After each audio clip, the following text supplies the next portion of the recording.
BJP ने समाज को गर्त में ले जाने का पूरा बीड़ा उठा रखा है, ठेका उठा रखा है।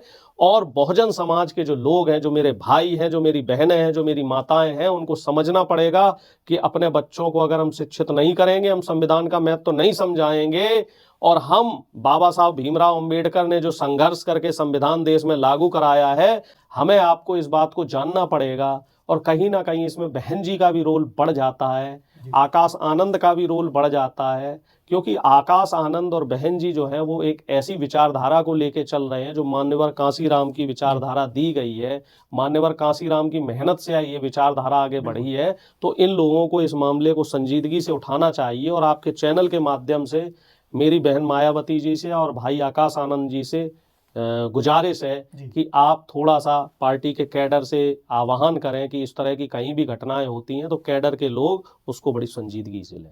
जय हिंद, जय भीम, सत श्री अकाल, आदाब। मेरा नाम है शादाब और आप देख रहे हैं सौराष्ट्र टाइम्स। आज की खबर बहुजन समाज को लेकर एक बड़ी चिंतनीय खबर है। हालांकि डेली बहुजन समाज पर जो प्रताड़ना हो रही है उससे हम आपको अवगत कराते रहते हैं, लेकिन दिन ब दिन ये मामले थमने का नाम नहीं ले रहे हैं, बढ़ते जा रहे हैं।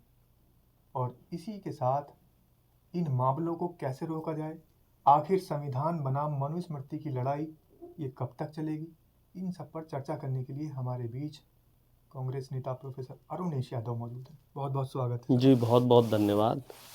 अरुणेश जी, बहुजन समाज को हमेशा से निशाना बने आ रहे हैं मनुवादी जो सोच के लोग हैं, और वो निशाना बनाते बनाते ये भूल जाते हैं कि ये भी एक इंसान है। कई बार उनकी हत्या कर दी जा रही है, तो कहीं उनको प्रताड़ना दी जा रही है, तो कहीं उनको जाति सूचक शब्द बोले जा रहे हैं और गालियां दी जा रही है।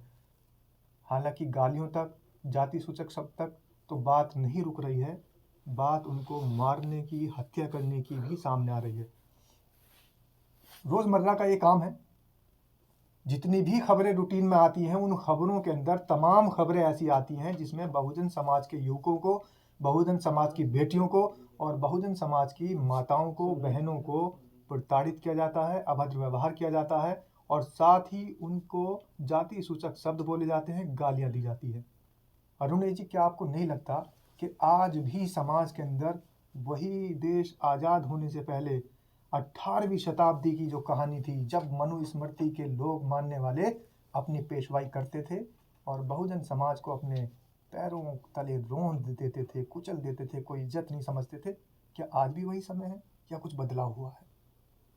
देखो साहब, पिछले 10 सालों में, 10 के आप तो 11 साल कहेंगे हम, 11 सालों में हमारा समाज जो संविधान के मौलिक अधिकारों को लेके जितना आगे गया था उससे 20 साल पीछे चला गया है। अब हम 1990 और 80 के दशक में जी रहे हैं, जहां दलित को घोड़ी पे बैठने का अधिकार नहीं है, मूंछ रखने का अधिकार नहीं है, दलित की बेटियों को बाहर निकलने का अधिकार नहीं है, दलित के बच्चों को स्कूल में पढ़ने का अधिकार नहीं है। क्योंकि जो ये बीभत्स घटना हुई है हापुड़ की है जी, हापुड़ दिल्ली से सटा हुआ है। हापुड़ की घटना है। मैं ये खबर भी बता दूं, और ये वीडियो बहुत वायरल हो रही है। हालांकि मेन स्ट्रीम मीडिया इस खबर को नहीं दिखा रही है। दिखाएगी भी नहीं। मेन स्ट्रीम मीडिया सिर्फ अपनी चापलूसी करने में लगी हुई है, अपने आकाओं को खुश करने में लगी रहती है। बहुजन समाज पर जो प्रताड़ना हो रही है उससे हमेशा अनभिज्ञता जताती है और बचती है। वीडियो हापुड़ की है। हापुड़ नगर कोतवाली क्षेत्र के मोहल्ला देवलोक कॉलोनी में कक्षा 12 के दलित छात्र को बुलाकर 2 युवकों ने बेरहमी से पीटा। पिटाई का वीडियो सोशल मीडिया पर वायरल हो रहा है, जो आपने भी देखा है। पीड़ित छात्र के चाचा की तहरीर पर पुलिस ने 2 आरोपियों के खिलाफ रिपोर्ट दर्ज की है। अब पुलिस आरोपियों की तलाश में जुटी है। हालांकि आरोपी मिल भी जाए और अगर वो बड़े समाज के निकलेंगे तो ये तय करेगा कि कार्रवाई होनी है या नहीं होनी। फ्रीगंज रोड स्थित मोहल्ला गंगापुर निवासी जतिन दीवान इंटर कॉलेज का कक्षा 12वीं का छात्र है। 3 दिन पहले जतिन को वंश व वासु नाम के लड़कों ने मोहल्ला देवलोक कॉलोनी स्थित टंकी के पास बुलाया था। वहां पर आरोपियों ने पहले तो छात्र को जाति सूचक शब्दों का प्रयोग किया, उसके बाद बहुत ज़्यादा बेरहमी से उसको पीटा गया उन लोगों को। इतना ही नहीं, पुलिस से शिकायत करने पर उनको जान से मारने की धमकी दे दी और उन पर हथियार तान कर ये कहा गया, अगर इसकी सूचना किसी को भी दी तो जान से हाथ धो बैठोगे। ये कौन सा समाज है अरुणेश जी, जो आज भी बहुजन समाज पर हावी है और उन पर गालियां, जाति सूचक शब्द, तमंचे, असलहों से वार करता है, और अगर वो अपनी किसी को व्यथा सुनाने जाते हैं तो जान से मारने की धमकी दे देता है। तो इस डर के माहौल में बहुजन समाज जी रहा है। क्या अधिकार नहीं है बहुजन समाज को कि संविधान के तहत वो भी अपनी आवाज़ उठाए? लेकिन आवाज़ उठाने के लिए जब वो थानों में जाते हैं तो या तो थानेदार या फिर आला अधिकारी भी उनके साथ दुर्व्यवहार करते हैं, उनकी सुनवाई नहीं होती है। ये बड़ी दुविधा है। देखो साहब, थाने में बैठे हुए 90% लोग भी उन्हीं के हैं, और ऐसा करने वाले लोग भी वो हैं जो मनुस्मृति को मानने वाले लोग हैं, जो संविधान को नहीं मानते, जो अभी भी दलित को, पिछड़े को दोयम दर्जे का मानते हैं, इंसान नहीं मानते, जानवरों की तरह उनके साथ व्यवहार करते हैं। घटना हापुड़ की है, हापुड़ दिल्ली से लगा हुआ है। हम एक तरीके से मान सकते हैं कि एनसीआर रीजन है। जब एनसीआर रीजन में ये हालात हैं तो आप सोचिए कि उत्तर प्रदेश का जो दूरगामी गांव है वहाँ क्या हालात होंगे, बिहार के दूरगामी गांव में क्या हालात होंगे, और राजस्थान के गांव में क्या हालात होंगे, और मध्य प्रदेश के गांव में क्या हालात होंगे।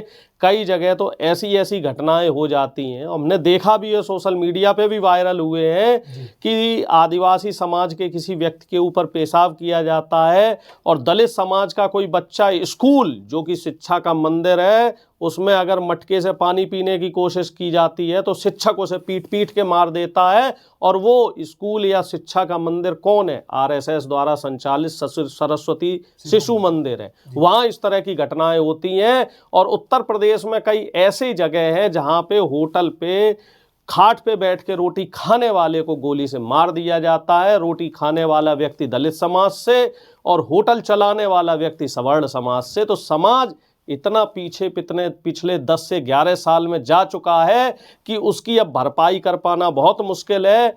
और धीरे धीरे बड़ी चालाकी से, बड़ी बारीकी से बीजेपी और आरएसएस ने पहले शैक्षिक संस्थानों को कमजोर किया, जिससे कि समाज शिक्षित ना हो सके, शिक्षा के महत्व को ना समझ सके। और जब शिक्षा के महत्व को नहीं समझेगा तो वो धर्म की तरफ जाएगा, जाति की तरफ जाएगा, ऊंच नीच की तरफ जाएगा, भेदभाव की तरफ जाएगा। और पिछले 10 साल में ये भेदभाव बढ़ा है, इस बात को कहने में कोई गुरेज नहीं है। आप एनसीआरबी के डाटा उठा के देख लीजिए। 2014 में दलितों के ऊपर, आदिवासियों के ऊपर, महिलाओं के ऊपर जो क्राइम हुआ था, वो क्राइम लगभग 24% था, और अब वो क्राइम बढ़ के 37% हो गया है। जो एनुअली ग्रोथ देखी जाती है तो 2014 में था 24%, मात्र 24%, और अब लगभग दोगुना बढ़ के 37% हो गया है। तो हम इससे अंदाजा लगा सकते हैं कि बीजेपी ने समाज को गर्त में ले जाने का पूरा बीड़ा उठा रखा है, ठेका उठा रखा है। और बहुजन समाज के जो लोग हैं, जो मेरे भाई हैं, जो मेरी बहनें हैं, जो मेरी माताएं हैं, उनको समझना पड़ेगा कि अपने बच्चों को अगर हम शिक्षित नहीं करेंगे, हम संविधान का महत्व तो नहीं समझाएंगे, और हम बाबा साहब भीमराव अंबेडकर ने जो संघर्ष करके संविधान देश में लागू कराया है, अगर हम इसका लाभ नहीं ले पाएंगे तो ये मनवादी व्यवस्था के जो लोग हैं इसी तरीके से हमें प्रताड़ित करेंगे, इसी तरीके से हमारे साथ गाली गलौज करेंगे, अभद्र व्यवहार करेंगे, और हमारे बच्चों को पढ़ने नहीं देंगे, हमारी माताएं बहनों के साथ अभद्र व्यवहार करेंगे, उनके साथ बलात्कार करेंगे। हाथरस में क्या हुआ था? सवर्ण समाज के लोगों ने एक दलित बेटी के साथ ना सिर्फ बलात्कार किया बल्कि उसे भीभत्स तरीके से मारा।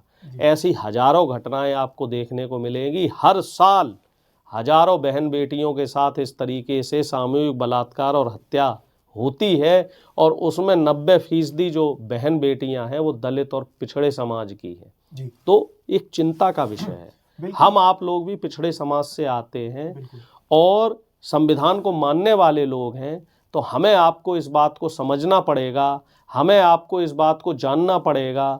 और कहीं ना कहीं इसमें बहन जी का भी रोल बढ़ जाता है, आकाश आनंद का भी रोल बढ़ जाता है, क्योंकि आकाश आनंद और बहन जी जो है वो एक ऐसी विचारधारा को लेके चल रहे हैं जो मान्यवर कांसीराम की विचारधारा दी गई है। मान्यवर कांसीराम की मेहनत से ये विचारधारा आगे बढ़ी है।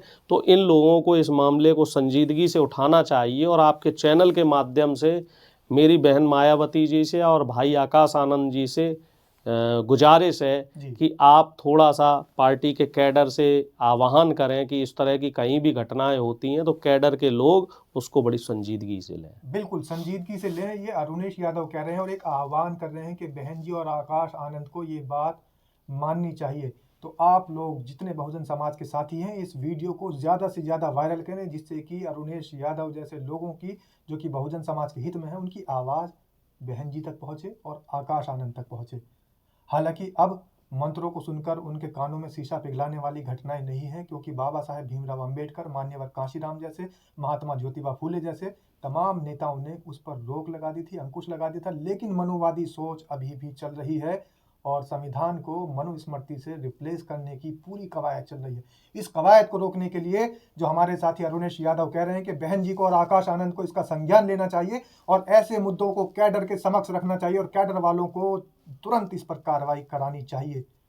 इसलिए इस वीडियो को इतना ज़्यादा शेयर करना होगा कि ये वीडियो बहन जी तक पहुंच जाए और आकाश आनंद तक पहुंच जाए और वो तुरंत कैडर वाले लोगों को आदेश दें कि आखिर ये जो समाज में चल रहा है, और एनसीआर दिल्ली की राजधानी का जो क्षेत्र है, दिल्ली राजधानी क्षेत्र के बिल्कुल करीब हापुड़ के अंदर अगर किसी छात्र को गाली गलौज की जा रही है, उसको प्रताड़ित किया जा रहा है, उसका उत्पीड़न किया जा रहा है, तो रोहित वेमुला आपको याद होगा, हमारा ही बहुजन समाज का भाई जो कि एक छात्र था, आज तक उसके केस की गुत्थी नहीं सुलझी। हमारे समाज का कोई भाई रोहित वेमुला ना बन जाए, इसलिए वीडियो को ज़्यादा से ज़्यादा शेयर करना होगा। बहुत बहुत धन्यवाद सर। जी बहुत बहुत धन्यवाद। जय भीम, जय संविधान। जय भीम, नमो बुद्धाय।